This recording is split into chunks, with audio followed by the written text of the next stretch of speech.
2030-дағы Алтынайды қалай елестетесің? Арық әдемі. Ау? Арық әдемі. Арық әдемі? Сонда семірген ұнамай ма? 2030-дағы саятты сипаттап берші маған. Ол қандай? Ол кім? Әнші. Әнші. Қай жерде өлең айтып тұр? Сахнада. Сахнада? Қай қала? Астана. Астанада концерт беріп тұр ма? Сосын?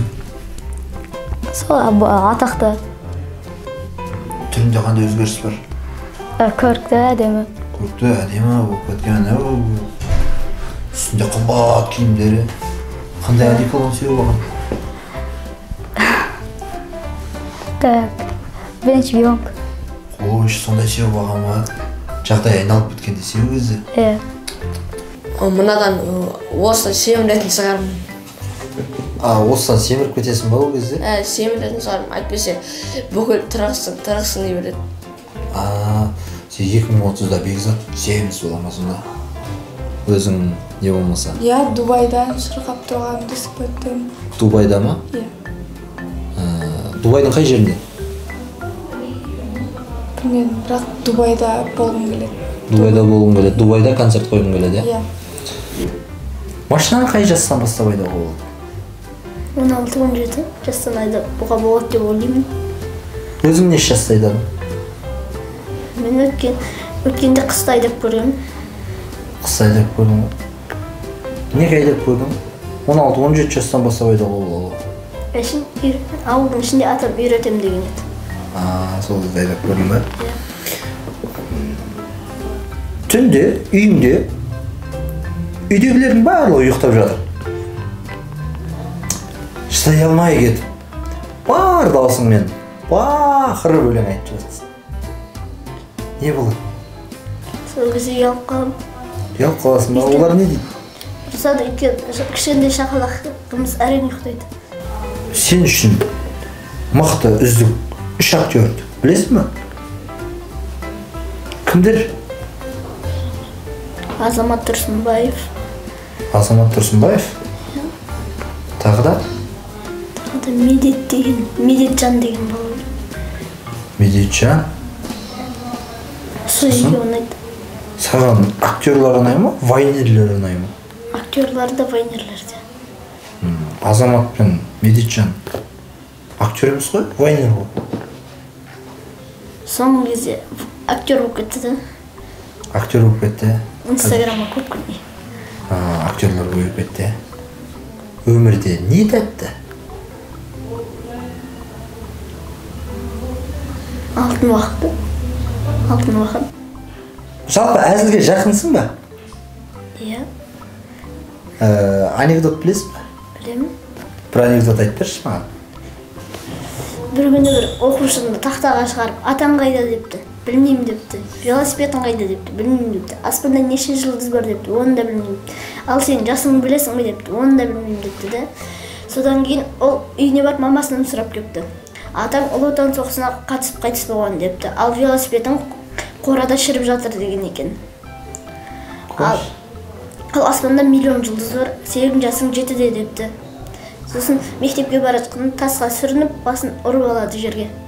Содан кейін апайы сұрағанда, велосипедін қайда дегенде, Ұлы Отан соғысына қатысып қайтыс болған дейді. Атаң қайда дегенде, қорада шіріп жатыр дейді.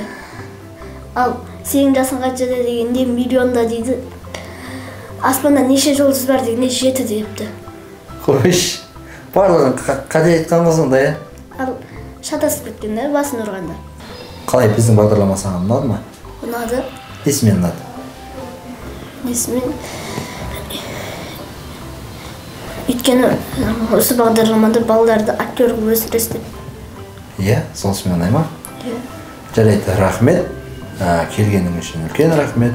Өнерде тек табысты бол дейміз, үлкен актер бол.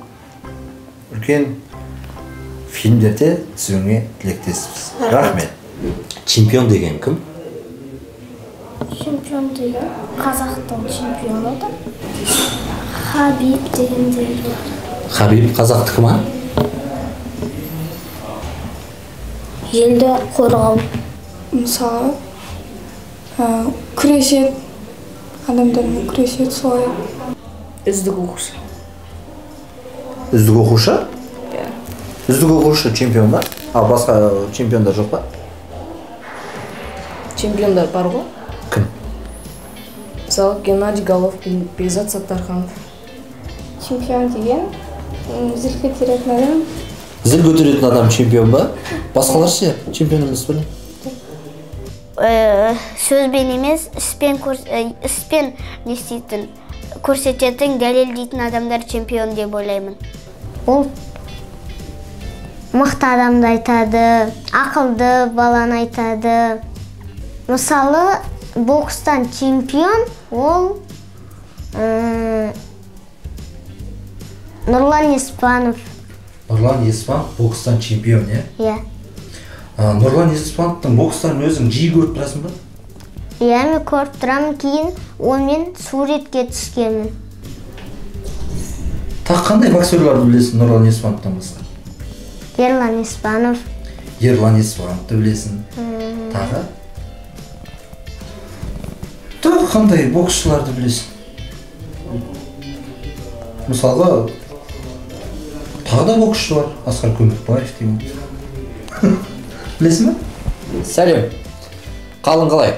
Жақсы, өзіңіз. Жақсы, есімің кім? Бекзат, ал сіздіңкі? Менің есімім Қазыбек. Бекзат, жасың нешеде? 13-те. 13-те. Сен болашақта сот болдың дейді. Иә. Қасыңа қызметшілер алу керек қой, дұрыс па? Адвокаты бар, басқасы бар. Соның орнына адам емес, адамның орнына жануарды алатын болса. Қандай жануарларды алатын?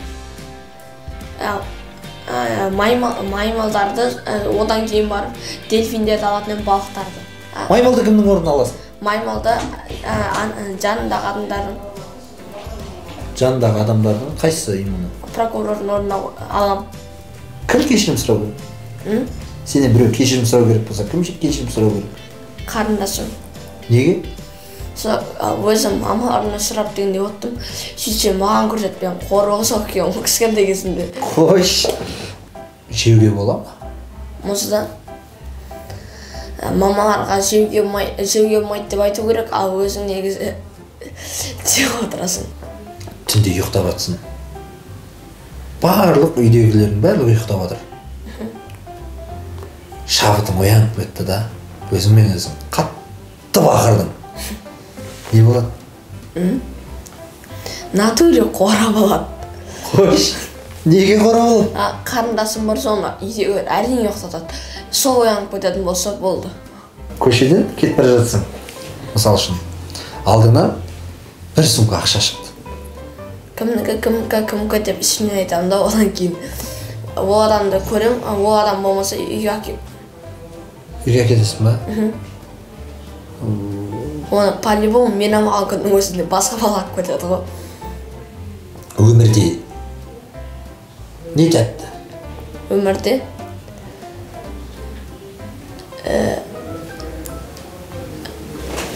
ана теледа актер орында айтқандай сап айтайын ба, өз ойым ба? Өз ойымда телевизордегі. Телевизордегі. Өмірде не тәтті? Өмірде ананың сүті тәтті дейді. Ал өз ойың ше? Өз ойым? Мен талай затты дәмін көрмеймін негізі. Бекзат, қызың бар ма? Жоқ. Біз жеңгем үй жағын қыдырып бардық. Сол жақта көрсем, ана кішкентай қыздардың өзі бір-бірін ұнатады жүр. Сөйтсек біздің көше натуре тұрмыз екенбіз ғой. Қойш. Тағы да саған бір сұрақ, біздің бағдарлама саған ұнады ма? Иә. Несімен ұнады? Бағдарламаларыңыз маған ана приколдармен, әзілдермен ұнады. Жалпы көңіліңізден шықты ғой? Иә.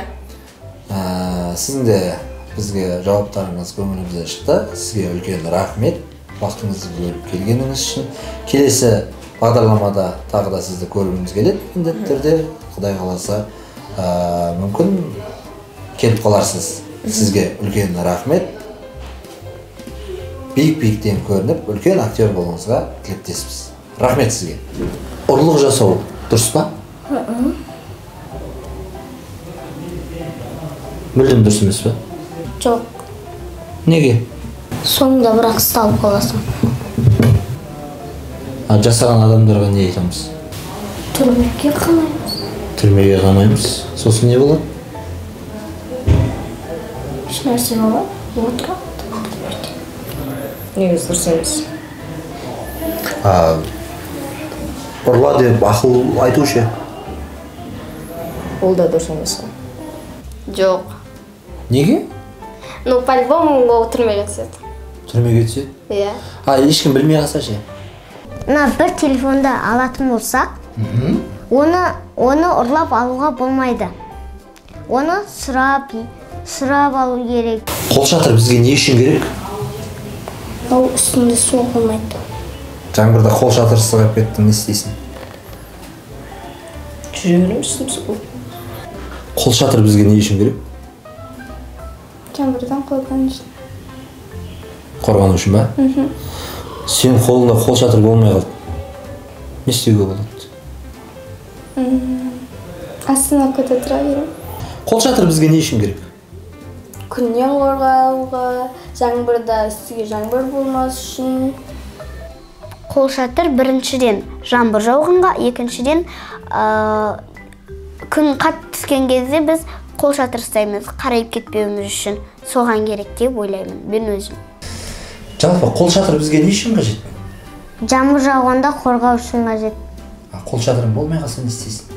Қолшатырым болмай қалса, үйге келем. Үйге келесің ба? Иә. Біздің бағдарламамызға келгеніңіз үшін үлкен рахмет, керемет сұхбат болды деген ойдамын.